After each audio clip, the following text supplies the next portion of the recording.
Assalamualaikum warahmatullahi wabarakatuh. Perkenalkan, kami dari kelompok 6 yang beranggotakan dengan Fitriani, Indah Lestari, dan Miftahul Jannah. Pada kesempatan kali ini akan menganalisis studi kasus untuk demonstrasi kontekstual topik 5, mata kuliah pemahaman tentang peserta didik dan pembelajarannya bersama dosen pengampu Bapak Mas Tuan SPD MPD, Bapak Dr. Arif Solahuddin MSI, dan Ibu Dr. Hajah Nur Fajriyah MSI. Baik, untuk studi kasus yang diberikan adalah sebagai berikut. Saat ini adalah permulaan tahun ajaran baru. Anda adalah seorang wali kelas 4 SD yang memiliki anak didik usia 10 tahun bernama Diana. Wali kelas 3-nya mengeluhkan dinamika bersekolah Diana kepada Anda.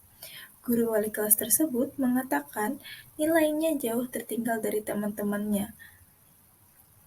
Diana juga kurang baik dalam mengerjakan pekerjaan rumahnya selama masa PJJ kemarin. Bahkan pihak wali kelas mengatakan bahwa ia khawatir dengan tuntutan yang semakin tinggi di kelas 4 di pelajaran IPA, Bahasa, dan IPS yang membutuhkan banyak bacaan. Diana seringkali tidak menyelesaikan tugas-tugas yang diberikan dan ulangannya menunjukkan nilai buruk.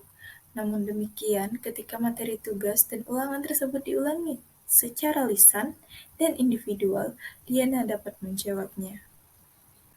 Terdapat 3 masalah yang akan dibahas pada kesempatan ini berdasarkan tujuan pembelajaran yang ada. Yang pertama, kira-kira bagaimanakah cara melakukan asesmen terhadap keadaan Diana? Yang kedua, jenis asesmen apakah yang akan Anda berikan kepada siswa Anda tersebut? Jelaskan pertimbangan Anda. Dan yang ketiga, kesimpulan apa yang Anda dapat tarik dari asesmen yang Anda desain dan lakukan tersebut. Langsung saja kita masuk yang pertama, yaitu cara melakukan asesmen terhadap keadaan Diana. Adapun tahap-tahap yang dapat dilakukan meliputi 4. Yang pertama, keeping track atau penelusuran. Pada tahap ini, guru dapat mengumpulkan data dan informasi dalam kurun waktu tertentu dari berbagai jenis dan teknik penilaian agar mendapatkan gambaran suatu pencapaian dan kemajuan belajar dari peserta didik. Pada kasus Diana, ditemukan data bahwa rencana pembelajaran yang telah dijalankan kurang mampu membuat Diana belajar aktif dan kurang mampu membuatnya menyelesaikan tugas-tugas yang diberikan. Gaya belajar Diana adalah gaya belajar auditori yang belajar dengan menggunakan lisan dan juga individual. Kemudian, yang kedua yaitu checking up atau pengecekan. Pada tahap ini, guru mengecek pencapaian dan kemampuan dari peserta didik dalam proses belajar dan kekurangan-kekurangan dari peserta didik pada saat mengikuti proses pembelajaran. Pada kasus Diana, dapat diketahui bahwa tingkat pencapaian belajar Diana terhadap pembelajaran yang telah dilakukan oleh guru tergolong rendah.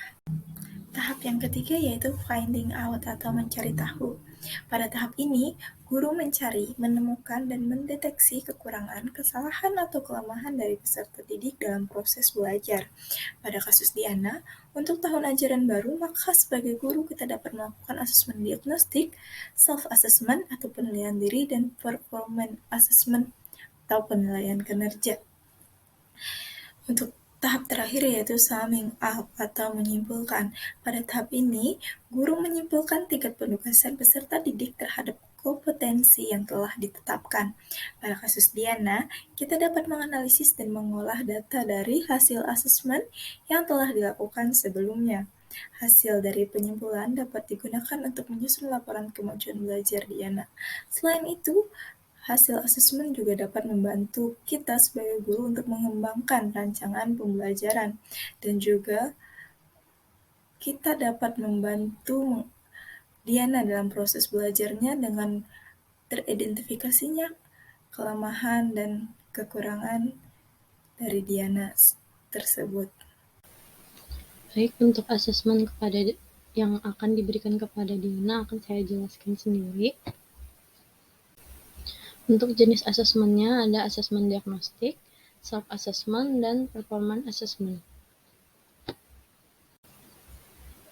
Untuk asesmen diagnostik adalah asesmen yang memetakan pengetahuan, keterampilan, kekuatan, serta kelemahan peserta didik, dan mengetahui kesalahan atau kesulitan belajar peserta didik, guru dapat dengan mudah merancang pembelajaran dengan menerapkan metode sesuai dengan gaya belajar Diana.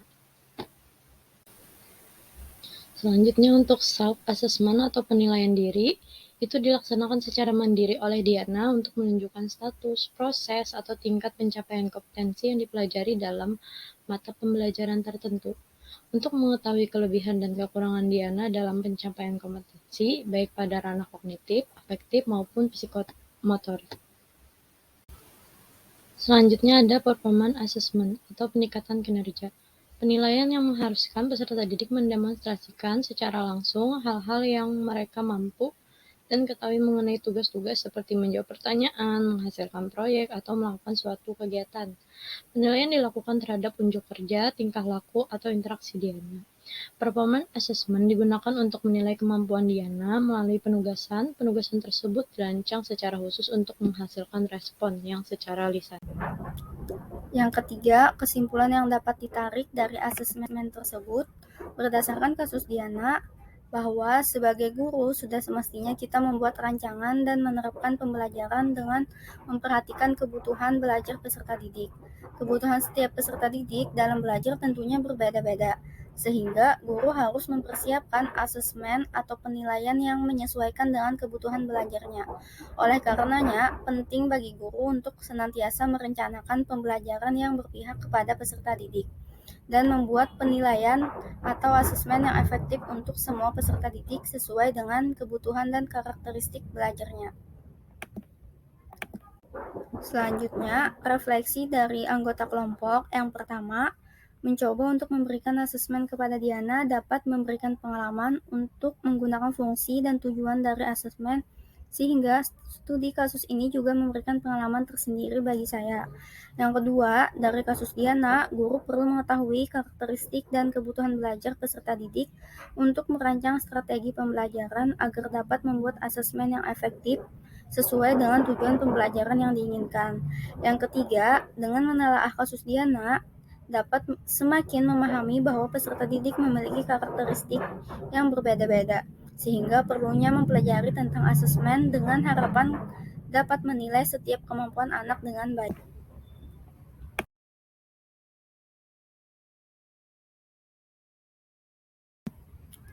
Demikian diskusi kami tentang kasus Diana.